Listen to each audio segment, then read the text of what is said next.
All right, everyone. This is Real Sales Talk.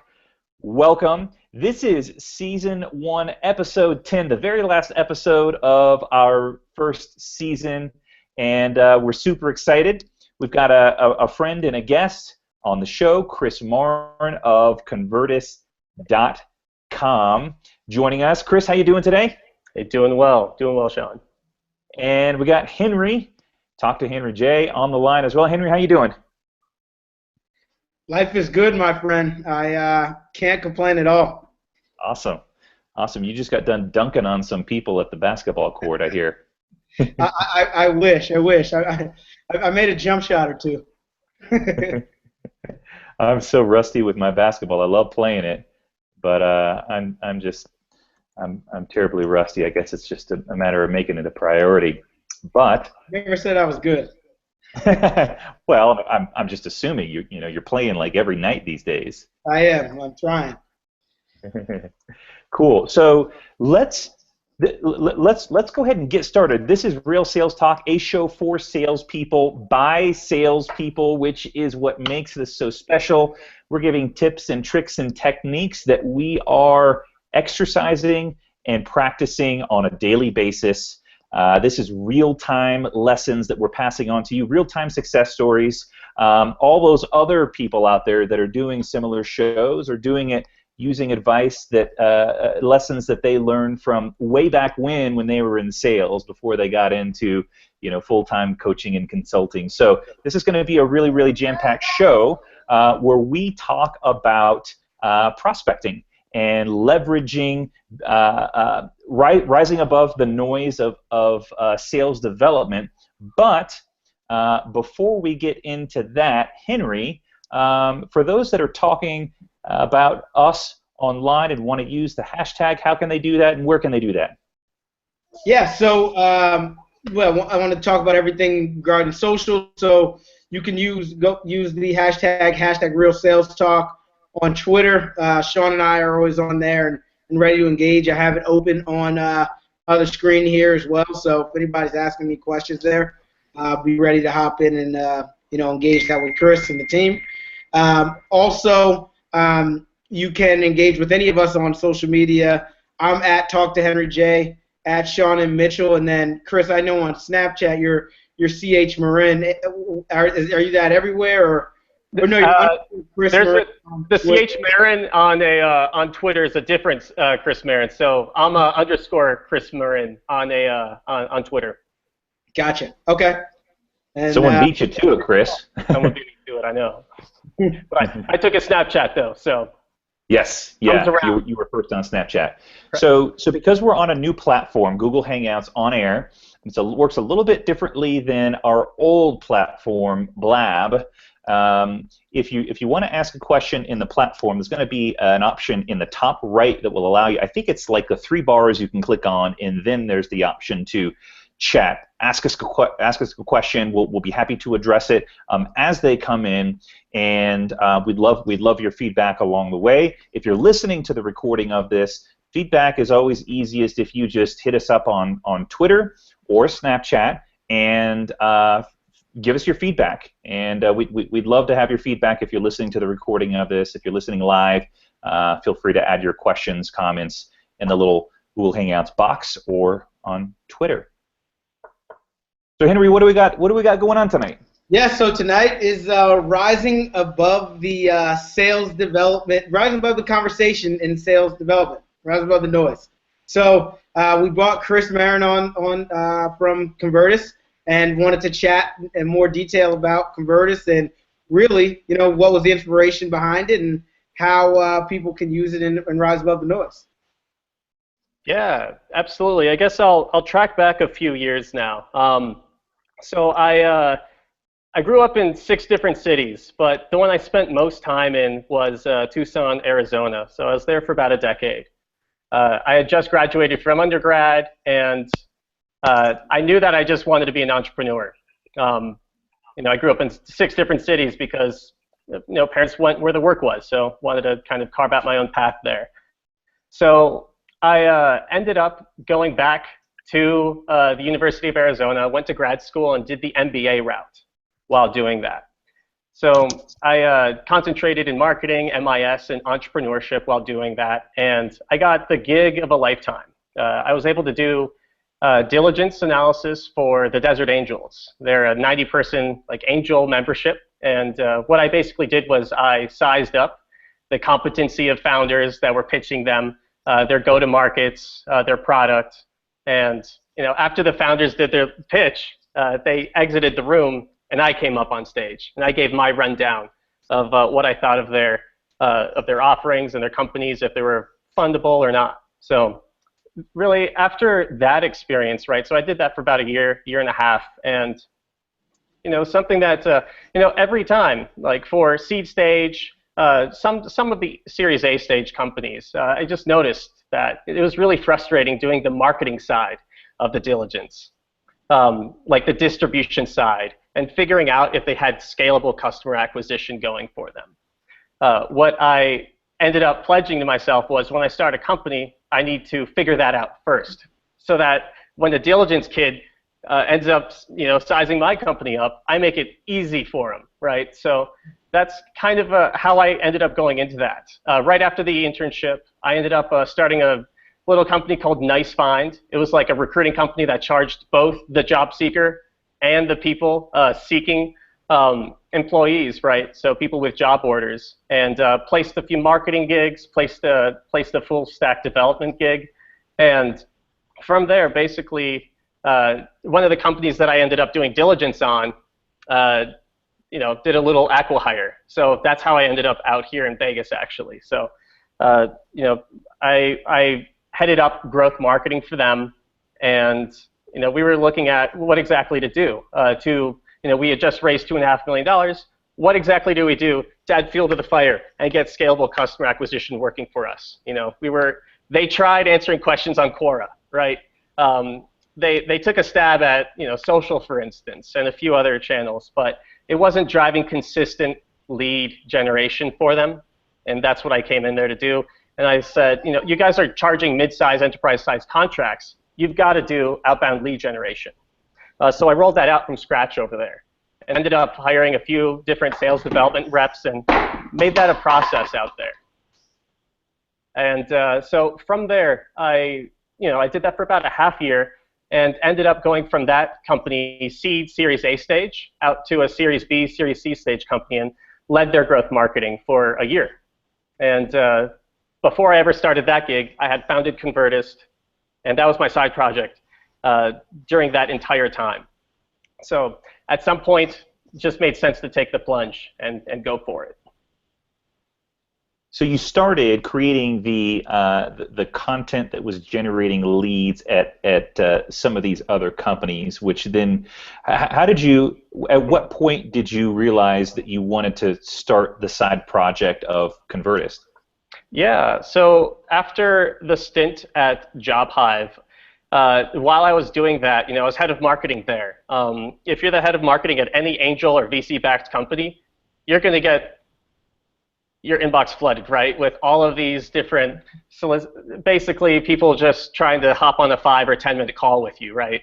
And I noticed that some of these companies were further along, and their messaging was just garbage. Like, I felt bad. I mean, if those messages were converting at all, they could have converted an order of magnitude better if they had worked in some personalizations into them, for instance.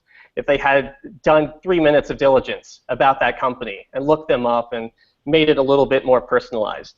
And if they just made a story, right? A lot of these are just sell, sell, sell, hyper pitchy. You know that it's just a template, a canned generic, right, templated, automated message that's getting sent. So, part of me just felt bad. I knew that there was opportunity selfishly. I wanted to also kind of carve my own niche around that space and help other companies with it.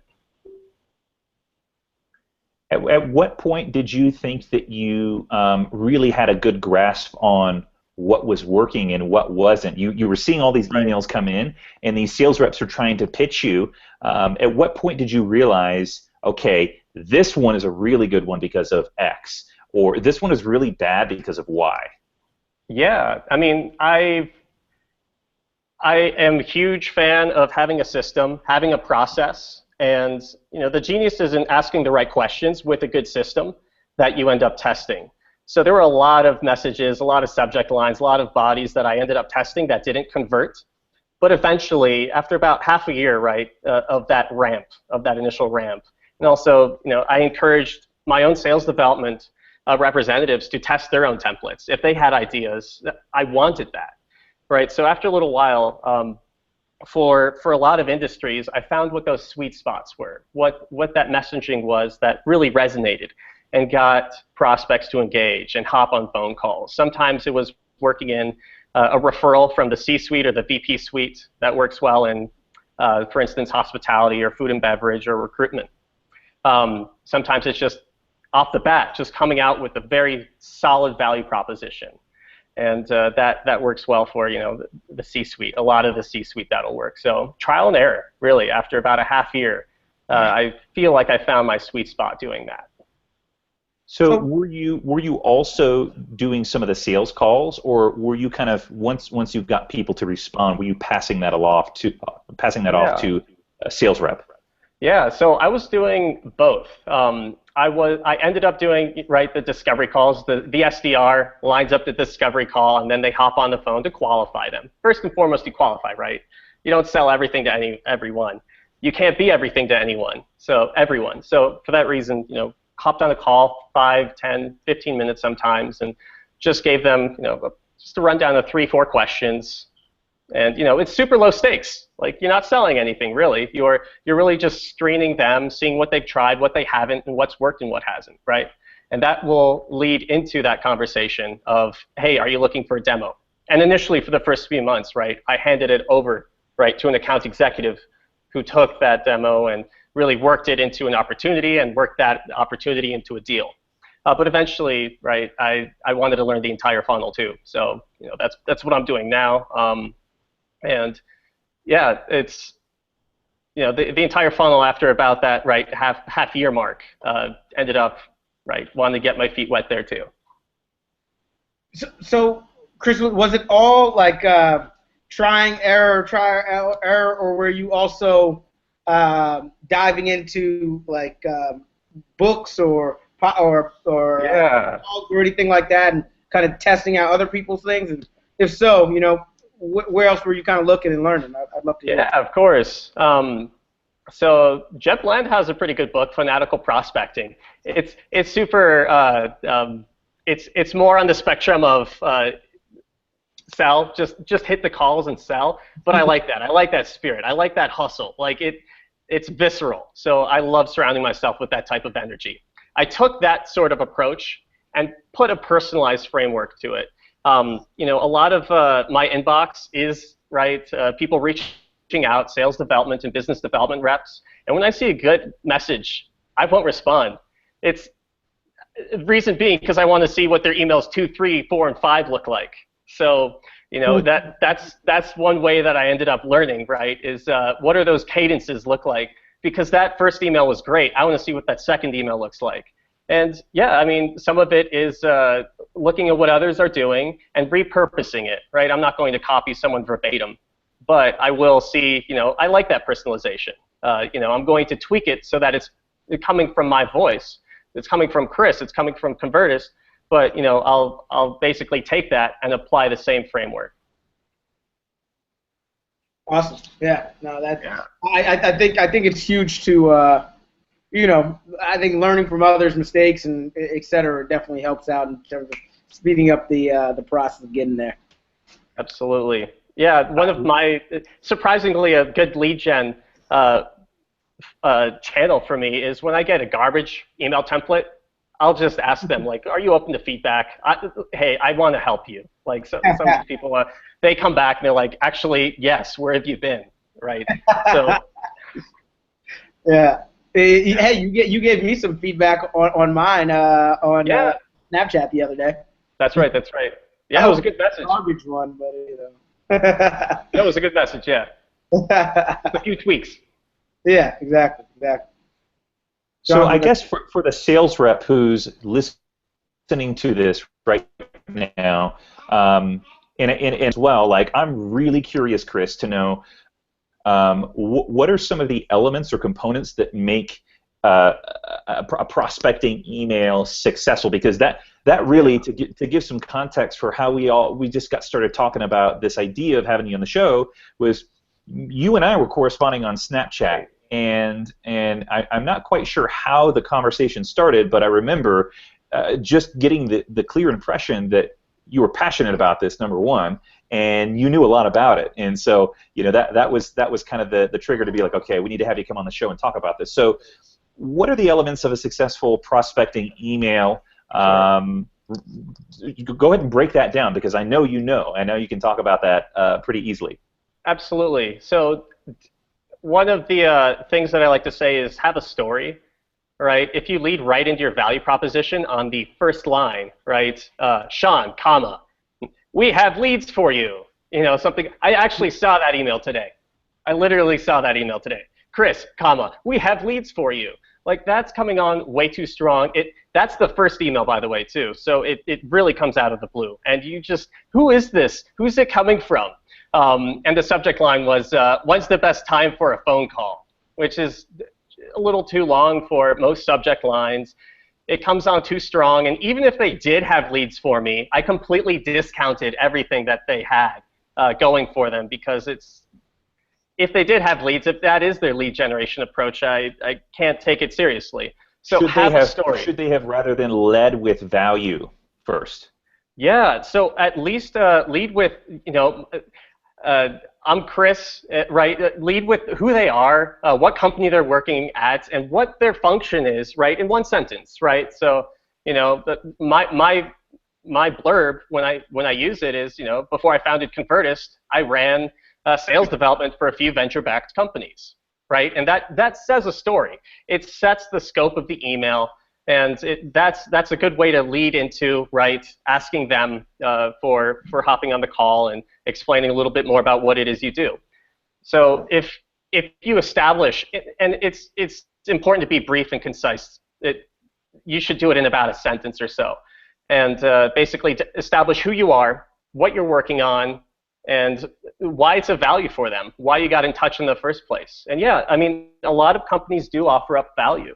Something we do for a lot of companies is just give them a report, like without even being asked. If we've prospected the segment they're going after, we're going to give them a report that details what's worked for us and what hasn't for that segment. And obviously, we track to see if the links are clicked so that we can reach out if they looked at it, see what they thought. But that's adding value, right? I'm giving them some of the emails that have worked targeting that segment. I'm giving them things that they shouldn't try if they are doing it right now, but they should stop doing. So that's value add. At the very least, the minimum viable value add, if you will. What you could do is just demonstrate what it is you're working on, right, and how it could help them. Just be upfront about your value proposition, but make sure it's coherent, right? Make sure it follows that thread of being a narrative and having a story, so that it's just, we have leads for you, right? That's my baseline for what the fuck. So that's my answer for you. Yeah. Do you think so subject line should be clear and concise, not too verbose, right? Include a greeting to that person, hello, and then the name. Quickly introduce yourself, who you are, value add or value proposition, and then the action. When can we click on your calendar for 10 minutes type of thing? Yeah. You might have saw LinkedIn's email that they ironically sent over on LinkedIn. It was exactly that. It was, my name is Jennifer. I'm part of the recruiting team here, and my exclusive, what I exclusively do is help recruiters, right? So she demonstrated in one sentence what it is she does, and when she leads into the value proposition, it doesn't make me ask questions, right? If it's 2 a.m. and I'm on my phone, right, and I just get that message, it all makes a sense. It has a story. There's a narrative to it. And then she leads into, right, in a sentence or two, she just demonstrates what it is she can offer up, what it is of value that she can do, and then leads into the ask, right? And she had a really good call to action that just essentially boiled down to, putting 10 or 15 minutes down on your calendar this or next week. Cool. I like that.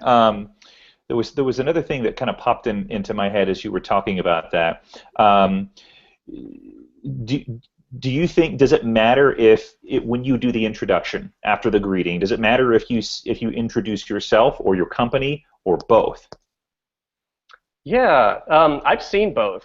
I don't know if it really has that big of an impact on conversion. So for myself, right, I say before I founded Convertist, right? If I say, hi, my name is Chris, and it's a little like, K through 12, right? It just sounds. I think you can make the assumption that they saw your name right when you emailed them. So, you can just lead into, where you're working and what the scope of it is that you do, right? Gotcha. Cool. Yeah. Cool. Go ahead, Sean. Did you, Henry? Do you have something to add there? No, I was gonna say go ahead. Mine was kind of taking a bit of a next step, so keep going. Yeah, I was just curious when you started testing these things. Were you checking out like what was best performing as far as open rate, click rate, response rate? How did you measure success? Good question. So it's a lot like so in a past life I did social and AdWords.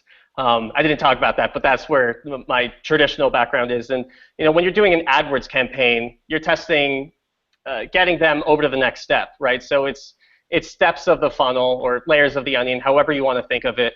You want to make sure that you've got that headline and the 120 characters of text below it, that's what converts over to that landing page.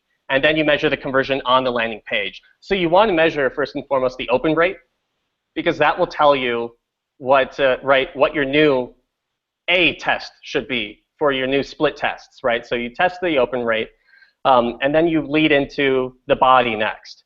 You should not test both the open rate, right, the subject line, as well as the body.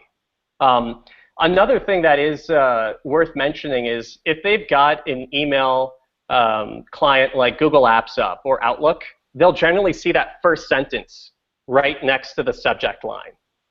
So it also matters what you have in an email as that first sentence, because if they see a good subject line, but it's followed up with "we have leads for you," right? That's probably going to get archived a vast majority of the time. So you want to make sure that you lead in with a great sentence as well, because that matters, not as important as the subject line, right? That's what catches their attention first.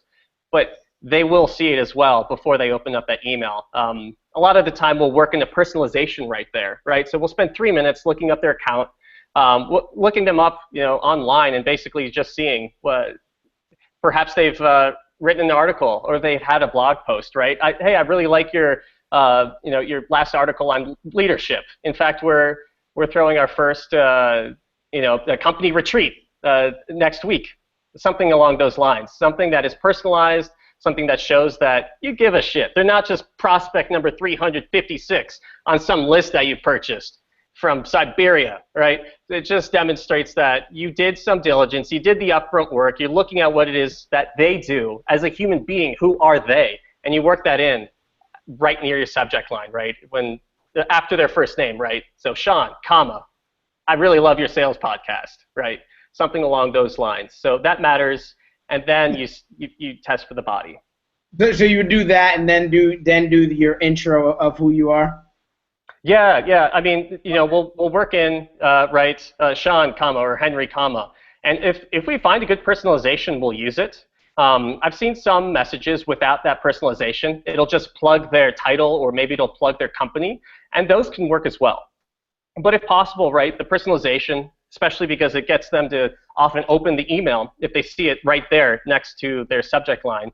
If you can work it in, and if it's genuine, and right, if it's not too creepy, hey, I looked at your private Instagram. Those are some awesome shots that you took, right? So you don't want to do too much diligence, but mention their sports team if they're alum out of college. So just mention their articles if they published one on Forbes, right? And have that lead in to the introduction, to the value proposition, to the CTA, and do it all in 5 sentences or less. Yeah, I think that's great advice. Appeal to the ego. Right? Everybody loves getting a good compliment. If you can do that. I'd be lying if I said I didn't. So yeah, no, absolutely. It's flattering, right? It's nice to know someone looked you up online and something resonated with them, right? So it's a good way to rise above the noise, so to speak. Yep. We've got a question from Kevin coming in.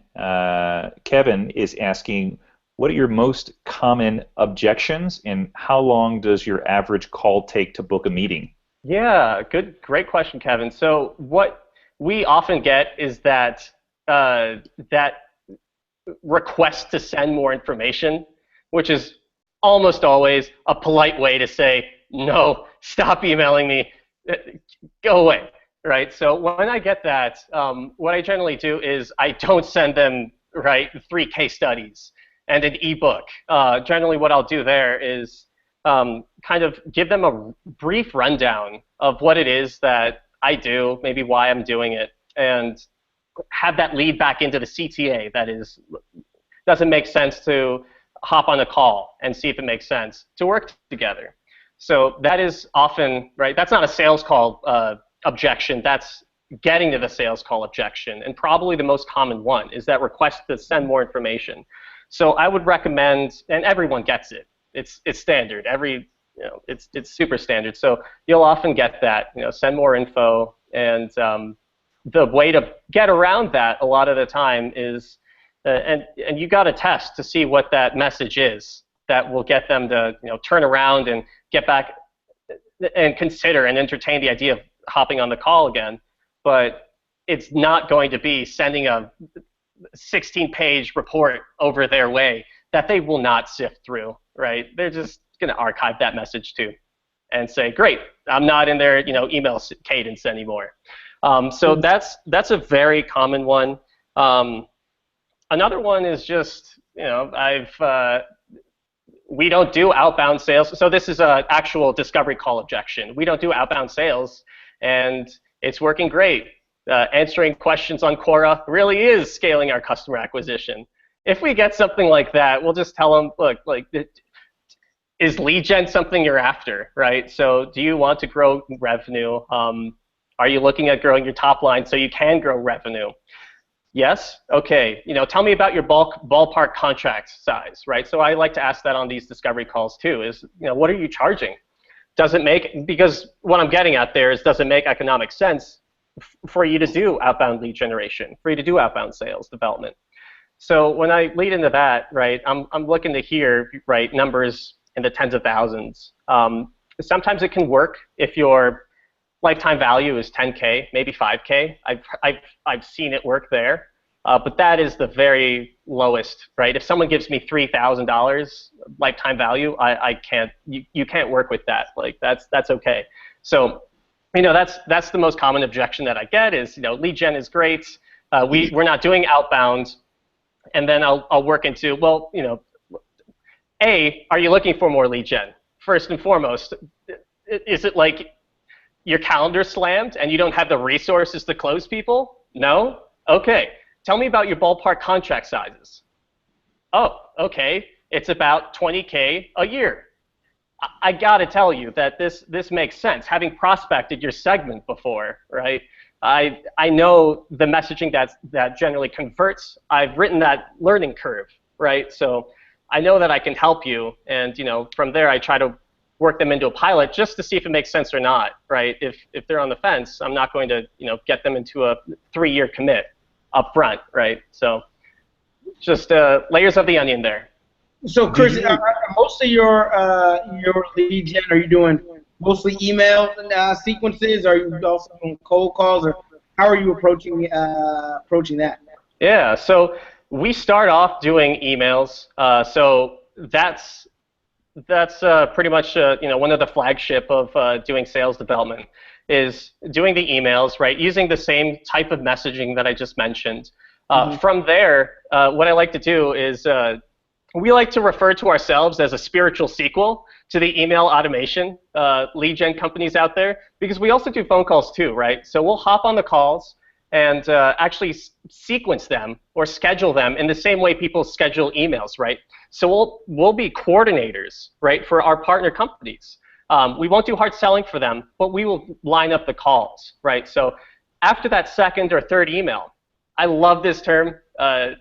It's called lukewarm calling. So we're a big fan of lukewarm calls. What we do is we'll go ahead and schedule that call, right, from one of our coordinators.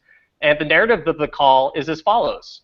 Hey, just sent you a few emails. I thought I'd follow up here instead of write another note because it's a bit easier, right? So that narrative, right, but you introduce yourself, hey, this is Chris calling from Convertist, right?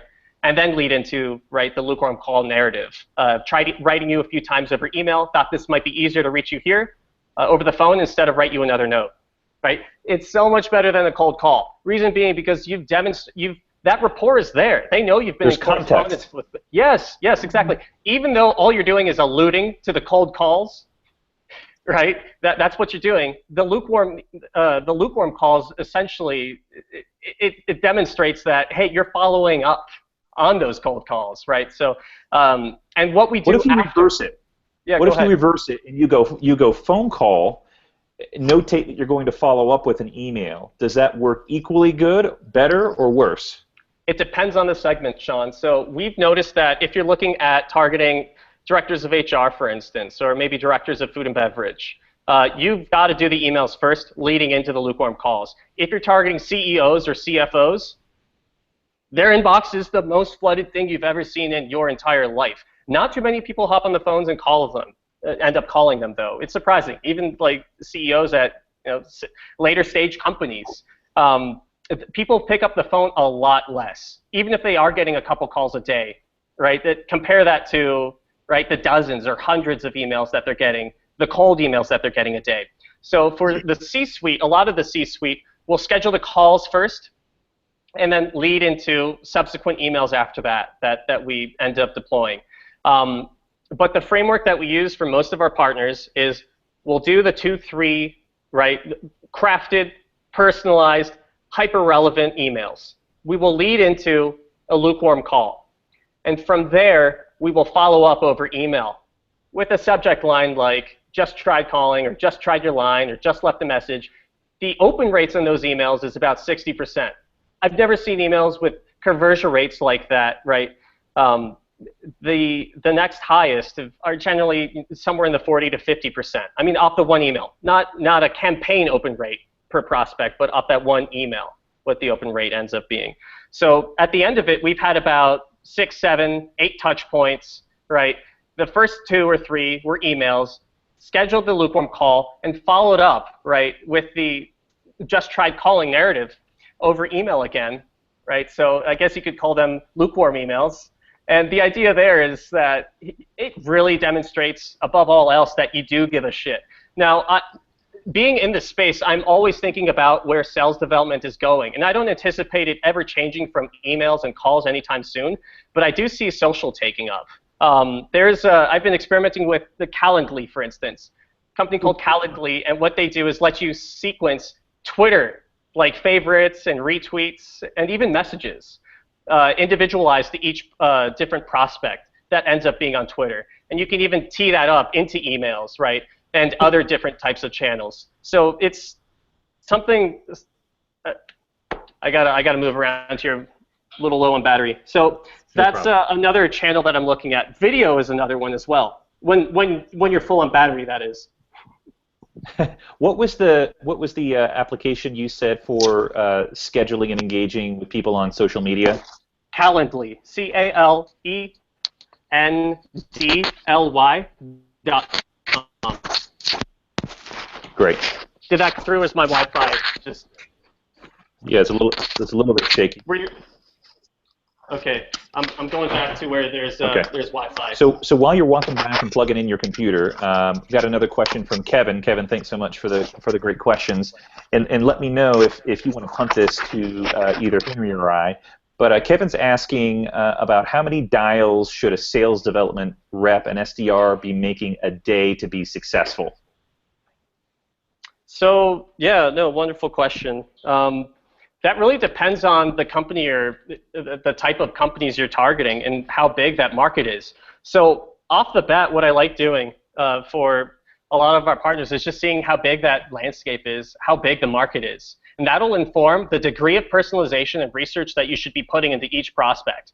If you're like me, right, and you're literally going after every company that more or less engages in mid-size or enterprise, you can make it more of a volume play, right? We still personalize our messaging and do the research, but we're not going to put in an hour and a half, right, or 30 minutes, really, more realistically, into crafting the most refined message. We personalize, but we do it at scale, right? So we have a set list of things that we look for when we do research on someone, and then, right, kind of plug them into those different personalizations.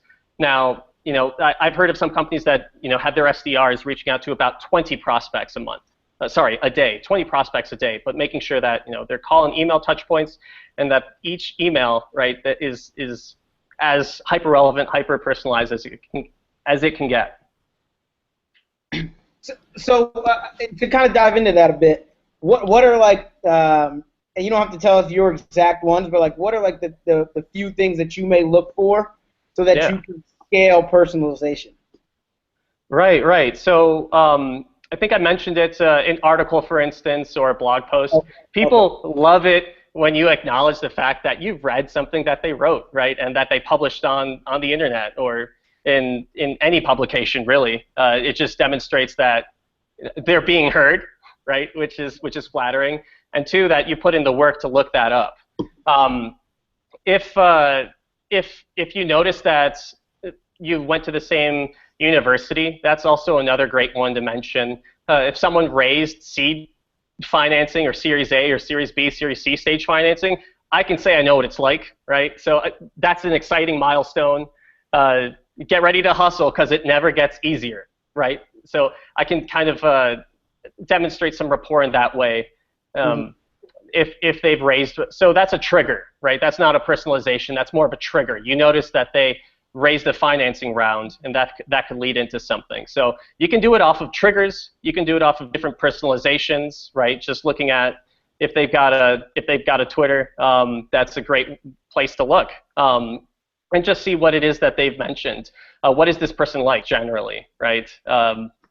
Is it you can get a feel for how formal or informal their general correspondence is, and tailor it to them so that you're speaking the same language. Gotcha. I was actually looking for an email that I sent off. I think it was this morning. I'd actually like to have you look at it before we end the call and just give your feedback. Sure. Yeah, please. Something in real time. I think it would be really interesting. So another good question coming in. If you are constantly reaching gatekeepers, how do you typically get around them? Because that eliminates the call touch point almost every time. So if I said there wasn't a little bit of subversion that you didn't need to utilize in outbound lead generation, I'd be lying. If we end up speaking to a gatekeeper, what we'll do is, when you're lukewarm calling, that puts you in the place where you can actually say you've been in correspondence with them, right? So this is Chris from Convertist. We've been emailing each other, right? So I've shot over a few emails. I'm just following up here, right? So you can go ahead and do that with a gatekeeper. Another way to go about it is just learning who that gatekeeper is. This is super soft and really more of a social experiment every time. But if the gatekeeper likes you, they'll put you through. That's another way to do it, is just learn about who they are. For a lot of larger companies, the gatekeeper is sometimes the same person for different prospects. So, for that, if that's what you're looking at, that's someone who you want to get to know, at least on a cursory level, right? So that you optimize for getting to that spot where she feels comfortable handing you over. It's not someone who's just going to, hard sell, right? It's just anyone off the street with a fly-by-night operation. So those are the two ways to go around it is, hey, we've been in correspondence, and you say that if you actually have been in correspondence, right? If you actually have been sending the emails. And also, again, just demonstrating some of that rapport, just small talk game. It's all about the small talk game at some point, right? The weekends or weather, where they are good talking points for gatekeepers. Yeah, I would agree with you on that one. When it comes to gatekeepers, in many cases, you could use them. You can leverage them to your advantage. So it's not just call and ask for the person that you're really looking for. It's doing some of that shooting the breeze, rapport building, trying to get them on your side, because if you can do a little bit of instant rapport building, they're much more willing to see how they can help you, when you ask. They're much more willing to help when you ask. Salesmanship, right? So it just gets at the heart of sales. It's human to human, right? Human first, business second. And for a lot of, not even gatekeepers, but for a lot of prospects, it's like that. If you're targeting, for instance, food and beverage or hospitalities or hotels or even recruiters, heads of hiring, heads of talent acquisition, heads of HR, it's a lot of the same. It's a lot of human first, company second. You lead with who you are, maybe personalization that demonstrates that, again, they're not just some prospect purchased off some list from anywhere, but that you're deliberate about opening that line of communication with them and that you look them up as an individual and you're getting in touch. So yeah, no, it's that original salesman component, right? So that's yeah. Mm-hmm. What I hear is kind of the recurring theme of some of the things that you're sharing is just personalization, taking the time to do a little bit of due diligence and show that you did some research about the company or you did some research about the person that you're reaching out to. Is there any? This is something that I tend to think about a lot, which is how much investigation is too much investigation for looking into a prospect and that gathering that info to reach out. Is there a threshold that is too much research? Yeah, I mean, you can always fall back. If you can't find anything after a half hour of looking up that prospect, right, you can fall back on geography. Just mention, I see you're looking you up online. I noticed you're in, right, Austin, Texas these days. Did you go to South by, right? So if you lead in with a question like a personalization or a question like that, that's one way to do it. But the degree of research that you do ends up being more meaningful the more important your sales efficiency is. And by sales efficiency, I mean, you reach out to what your hit rate is, right? So if you get 5 discovery calls per 100, that's 5%, right? Sales efficiency in that context. But and that matters a lot more when you've got a very fixed amount of prospective customers, right? If you can target the whole world, you can take some liberties and not front load, put as much work up front in doing the diligence. I mean, sometimes it is work up front, right? You do have to do the diligence. You do have to look them up and see what it is they're doing. I mean, you didn't have to back in 2010.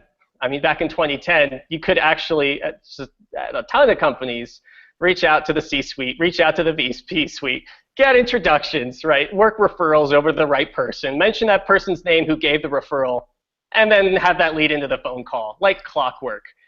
That only works for a few segments these days. The landscape's changed a lot, and a lot of the reason is because of all the noise, right, in sales development, because everyone reads the same articles mentioning the same subject lines, mentioning the same bodies, so that it's more or less open source at this point. The playbook for minimum viable prospecting, not good prospecting, but minimum viable prospecting, is open source.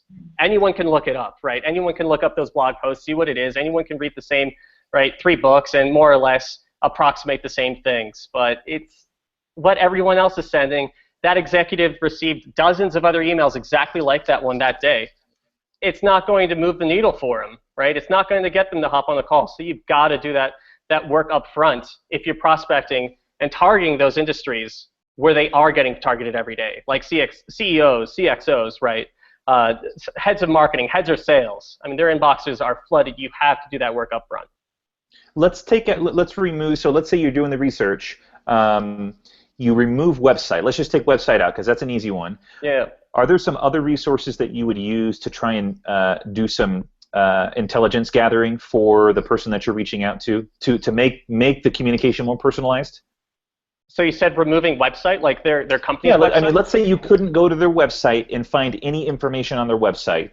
Where else would you recommend a sales rep looking to gather intelligence to use to send out that prospecting message? Yeah, I mean, we've got a list, like a checklist of a couple different directories that we look through, right? I love Quora. Like, I was knocking on Quora earlier, but I love it. So if they are on Quora and they've given any insightful answers, I love referencing that stuff. If they're on Twitter, right, I'll look at their tweets and see, what is this person like generally, right? I try to get a feel for them. If they've tweeted anything interesting, you can mention that. Again, if you can look up if they've published anything, and a lot of the time they'll link to that right on their Twitter. That's one way to find that information. And right there's a whole checklist that we go through, and those are a couple, right? Those are a couple of them that are out there. Cool. From a follow-up standpoint, how long will you follow up? Like, do you go? How many emails into the cadence do you go? Right? Do you go 4? Do you go 10? Do you believe in the breakup email? How do you approach it? Yeah. So I mean, I'm not a fan of like hitting someone up like 40 times in a month and then doing it again the next month and then again until you do hear back, because at a certain point it starts to erode your brand. They're like, okay, this person did they did their work up front. They found out a little bit about me, about my company, and led into all of these touch points. At some point, I'll take a break and re-engage. I'm never going to stop. I'm never going to just, well, this person's just not going to happen, right? I'll make a task to reach out in perhaps 4 to 8 weeks, and just get back in touch and schedule a lukewarm call or a lukewarm email, right? And just see how things are going, and then go back to a few weeks of crickets, and then reaching back out. And at some point, hopefully, if there's a need, if there's a trigger need on their end, they'll get back in touch with you. Mm-hmm. So you're not so a lot of the sales development reps at my company, they'll do the breakup email, right? On like the 4th or 5th email, they'll pretty much say something in the nature of, I've been reaching out, I don't want to be, I'm trying to be respectfully persistent, blah, blah, blah, blah. Right. But I'm going to stop reaching out to you now. They've had a lot of success with it, right? And that people will be like, hey, actually, I was interested, just haven't had the time to get back to you. Boom. What's your thought on that email? Right. I'm a big fan of breakup emails. Obviously, the expectation that the prospect has, having been prospected so many times, is, oh, this guy's just going to keep following up until forever, right? Until the end of time. So I could just not respond now. If I feel like it, I'll respond next week. Even if they have a need, sometimes prospects will just, now's not a good time. They don't make a note of it on their end to reach out because they know you will. So that's why that breakup email really helps, is because it sets the expectation. Hey, this is, I'm not sure about this. Should I stay or should I go? So at that point, I mean, we do use breakup emails, right? So we'll just say, pardon my professional persistence, like you mentioned. We'll make a note of it here to, just table reaching out to you. You must be as slammed as we are, right? Something like that. And then what we'll still do, again, is just have a different rep reach out in maybe one month or 2 months.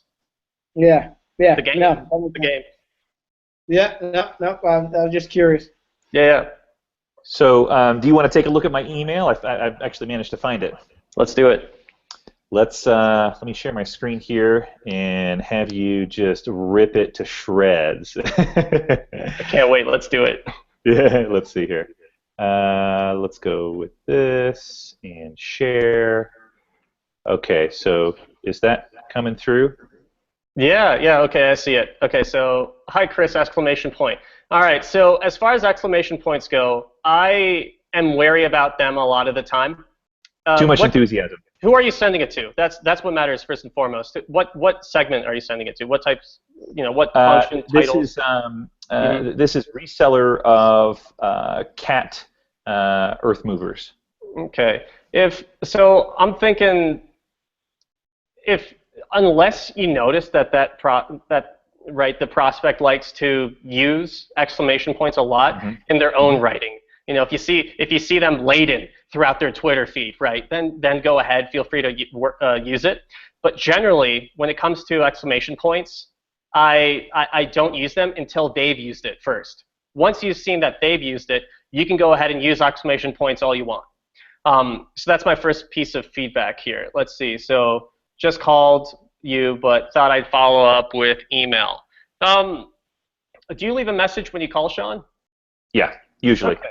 Yeah, I mean, if you do, you could change that line to something more like just called or just tried calling you and left a short message. Set the expectation that when they go through their voicemail box, they'll hear Sean's name. Thanks for inquiring with. So is this an inbound lead that they've filled out a form on your site? Yep. Okay, got it. Okay, so thanks for inquiring with Samba Safety. I'd like to see what information I can get you regarding driver monitoring. Okay, so I'd like to see for whatever reason, that's the hard sentence to.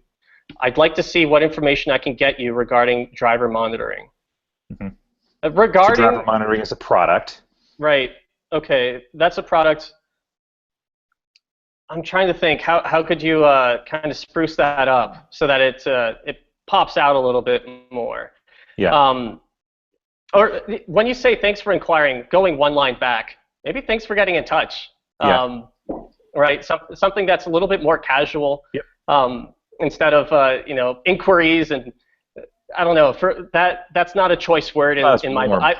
I've got like a list of choice words that I like using. It's super tactical, but that's not one of them. So thanks for getting in touch, dropping a line, whatever you want to say. That just sounds more casual, like Sean talking, right? So I'd like to see what information I can get you. Again, I'm always putting myself in the shoes of someone reading that inbox, right? Maybe after a beer or two at 2 a.m., right? Would they understand it, right? So I'd like to see what information I can get you. Maybe about just that's like without really thinking about it, that I would just replace that word, or just I'd like to hear more about why you got in touch. That would actually be a pretty good one. Cool. When you're working an inbound lead, you can, I mean that's awesome. They got in touch with you. You can just express. I'd love to hear more about why they did, right? So you can circle back to that and lead with it. So also we've worked with other cat dealers to help give them better visibility into their drivers. Okay, please take a look at this case study from Wagner out of Colorado. So Wagner does the same thing as what they do. Got it. So perhaps you could put that into your signature line. So below Sean Mitchell, right, at Samba Safety, right? So you can actually put that in your signature line. Some companies like to use a byline, like a tagline or a value proposition there. I could see you just take a look at this case study from Wagner out of Colorado. Link. You can just work that into your signature line. They'll still see it, but it doesn't clutter up the message as much. I know it's not a long message, but every word matters. Every word matters. So please take a look at this case study from Wagner out of Colorado. Put that into the signature. Once you've reviewed the case study, please reply back with how I can. Oh man, if you're going with once you've reviewed the case study, do you anticipate that 100% of these inbound leads are actually going to go through it? You've given them homework to do. look through this entire case study. Sift through every word. After you've thought about it, get back with me. It doesn't necessarily need to be even need to address really the case study. Just you want to get that conversation started as soon as possible. It's an inbound lead. You want to strike while the fire is hot. Mm-hmm. If you wait with inbound leads, if you give them tasks, like reading a case study, that's going to lengthen the time before you actually do hop on the call. And a lot of the time, they'll just fall through the cracks if you give them an action item like that. So the rest is cut off courtesy of Google Hangouts here. I see Henry after the word best. No, that's pretty much all there is to the message. How I can best help. Okay, yeah. I would give them a stronger CTA. Like, ask them when they can hop on a discovery call with you. Not read through this case study and then think about how we can work together, and then tell me what that is, what the scope of our working together would look like. Too much work, way too much work for them. I would make that CTA, put the case study in the signature and just make it bare bones. I mean, they're an inbound lead, so you can really get straight to the point. Again, with casual being top of mind as you do it. Yeah. Great feedback. Thank you. Yeah, that's absolutely awesome. I agree with that. Thank you. I love the real-time feedback, and I actually got a response back from him, and he actually was asking for a PDF version of the case study, right? And so I sent that to him this morning. Nice. I did speak with him by phone, and the interest was very. It wasn't urgent, and so I wanted to try and play with that a little bit. So I didn't want to oversell it and push him away. I knew that we had a success story that was similar to his, and I felt pretty confident that him taking a look at that was enough proof to get him to re-engage. And if I didn't hear from him in a few days, I'd call him back. And if he hadn't looked at it, then I probably would go for a little bit more of a aggressive ask to, well, I totally get you're busy. I understand you've got a lot of things that you're juggling. Let's just make the best use of both of our times and set up a 10-minute phone call. See if this is something that we need to look into further. Yeah, no, that's a great narrative. So you were on the phone with him before sending that message. At some point, you actually did hop on the call. I heard back from him by phone after I called him. Yeah. Oh, okay. So you ended up hopping on the call after you had sent that. Mm-hmm. Okay. Then more or less I stick with what I said. If you had been on the phone before all of that, then that would have made then it would have made a little bit more sense that it was a lukewarm lead, not super qualified, no real pain points. Then that email would have made sense. But if he tried calling you, you called back, you left a message, and that's when that message hit. I more or less stick with with my guns on what I said earlier. It's great feedback. Really great feedback. Henry, do you have anything to add? No, I thought that was great. I wish I knew where that email I had sent was. I didn't come prepared today. I would have liked to go over one as well, but I don't know if I'm ready for the hot seat anyway. So right. So we're coming to the end of the show. Chris, for those that are listening to some of the expertise that you've got with email prospecting and lead gen, how can they what types of services could you provide for someone who's interested in what you're doing, and how can they reach out to you? Yeah, absolutely. So we work with companies, any business-to-business company targeting mid-size or enterprise deals, we work with. So from the super early stage, seed stage companies to further along the line, maybe they even have some sales development reps or business development reps of their own, right? And they want to throw more tests at it and see if we can outperform them. Sometimes we do. A lot of the time we do. All across the spectrum there. Anyone targeting, again, B2B deals. We can work with. So again, company's Convertist. The website is convertist.com. My email is chris@convertist. And, well, we're hiring sales reps. So if anyone wants to prospect me, this is my prospecting, or my way of finding prospectors, by the way, is nice. I have them prospect me.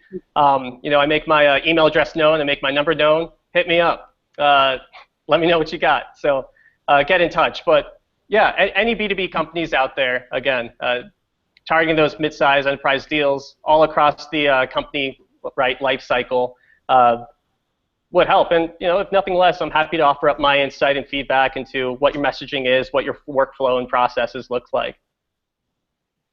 Awesome.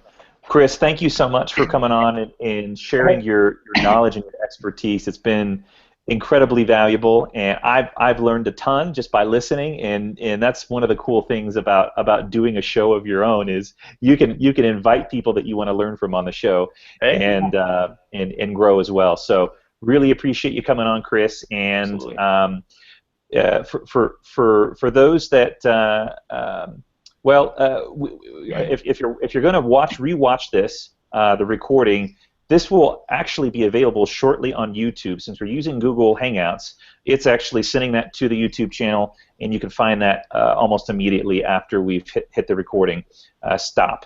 We also are on iTunes Podcast, like we mentioned yesterday. We're now in 3 countries. We're in the U.S., U.K., and Canada. We got people from those countries listening to us, so we're worldwide, you guys.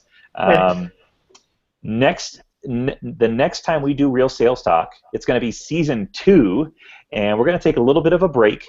We've got a few things coming up, one being Father's Day, but Sunday, June 26th at 9 p.m. Eastern, I'm super pumped about this one. We're going to have Adam Honig, CEO of Spiro, joining the show and talking about how artificial intelligence is solving some of our sales follow-up problems. So super excited about this one. I've been following and using Spiro for a long time, and super pumped to have him on to share his knowledge about this. So awesome. Anything else you want to add, Henry? Since we have Chris here, I just found an email template that I use. Chris, if you have an extra minute, I'd love to kind of go through that. Sure, man. All right. Henry, can you share your screen? Yep, I'm going to share it now. By the way, I think I cut off when you asked about the social prospecting tool.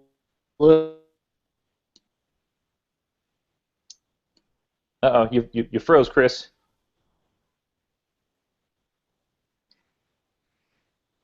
Did we lose Chris? To do social. Oh, there we go. Okay, I'm starting to hear you again. Happen? Ask the question one more time. Okay, so a little bit earlier. Am I coming through now? Yep. Okay, perfect. So it's ironic that it just happened again because I said, about a half hour ago, we lost connection while you asked me what was that Twitter social prospecting tool. It's Calendly. So look into them. They're really interesting. Great. Thank you. Yeah. Let's see it, Henry. All right. Can you see it? Yes. Okay, just tried to reach you on the phone, but I understand sometimes email's an easier medium. If you're going with, I understand sometimes email is an easier medium. It strikes me as a little bit formal. Like, I think it's short, less is more in this context. Like, it's hard to go wrong with just tried you on the phone and left a message like that. Just keep it short, keep it simple. It's super familiar, and then you can lead into the next thing. So do you actually bold the next question? Are you still working on finding? So you do bold that. I bold and then I'll insert like just a little information about what has happened before here. Right. That's not bolded, and then this is bolded. Gotcha. If you're keeping your message short, and I mean short like this, if you made it any longer, it would no longer be what I classify as short. I'm not sure about the effectiveness of bolding. I actually haven't tested it, but it's not something I've seen often. The reason is what you're optimizing for is looking like you sent that message from a phone, or you sent it from from your keyboard, from your own hands. This makes it look a little bit to me like it's automated, or you might have used a text expansion tool to fill that email up. It's okay to bold everything in the signature, but in the actual email body itself, I'm mixed. I can't say I have an informed opinion on this matter, though, because again, I don't have numbers to back up what I'm saying. All I'm doing is putting myself in the seat of an executive who receives this email. And if I saw that it came and it had a lot of bolded text, I would think, for a second, copied and pasted from a clipboard. So are you still working on finding an easy way to decrease the risk of data loss? Give me some context here. Were they an inbound lead, Henry? So this would be like somebody who we've spoken to before, but maybe they've gone dark, or they said follow back up in a few months, or maybe I'm just taking over for a rep who's changed territories or something. Gotcha. Yeah. Gotcha. Okay, so circling back to the entire craft a story narrative, I think that you could do something here to make it more of a, A leads into B leads into C type story, right? So you could establish that you've spoken before. So just try to reach you on the phone, left a short message. A few weeks ago, right, we spoke, or a few months ago, we hopped on the call and spoke about, insert X personalization with Y pain point that they had here. So that's usually where I'll put here on the what happened before. Yeah. I see. So maybe you could switch it, and where it says what was happening before, lead in with a few X ago, whatever that unit of time is, a few weeks, a few months ago, so that it just says, that really just helps it, it signals that it's not a cold outreach email. You want to optimize for that. If it's not a cold outreach email, you want to make that known and as abundantly clear as possible, so that it's, that's a way that you differentiate from, the droves of other emails that they're getting that are cold. I would lead right into that after saying called them and left a message. A few X ago, we spoke about, and then insert their pain point, or absolving that pain point right after that. So then maybe you could lead into that question after you demonstrate that you had spoken to them, right? So, are you still working on finding an easier way to decrease the risk of data loss and downtime? Yeah, that's not bad. I mean, you could lead right into that after demonstrating that a few weeks or months ago that you spoke. Okay, Zerto can help ensure you never are at risk of losing more than a few seconds worth of data, or have an application be down for more than a few minutes. Do you have anything in your signature? Do you have any bylines or? Yes, I have this. I've had this this is like it's a hot topic right now, so I've just kind of been putting this in my signature. Got it. Yeah, perhaps you can. Is that like applicable for every single prospect who receives it, or just here and there, like?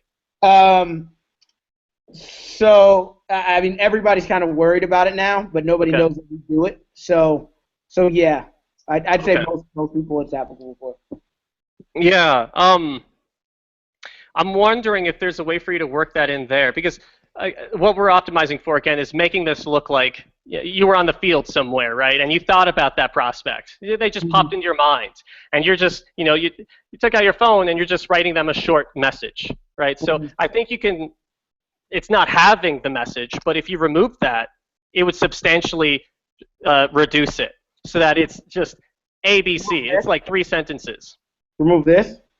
Oh no, not that. If you scroll up the second bolded line, Zerto can help ensure. You can work that into your signature and then remove it. I see what you're saying.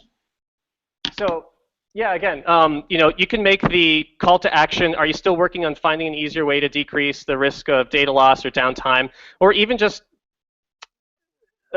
replace that with trying to see if it makes sense to hop on a call again. I'd love to learn more about if it's been a few weeks or a few months. Presumably something's changed, so you want to get caught up to speed with what's going on, see how things are going, right? So that's something that you can lead back into instead of something that sounds more pitchy and salesy.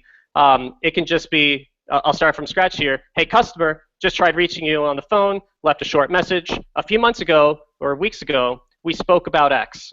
And then you can lead into right what I was just talking about earlier, where you're basically just trying to see if you know, I'd love to learn about what's happened since the last time we spoke. You know, and then ask them, right, how's this or next week for a 5, 10, 15-minute call, right? I would remove, let me know your thoughts, and I will follow up. So, thanks.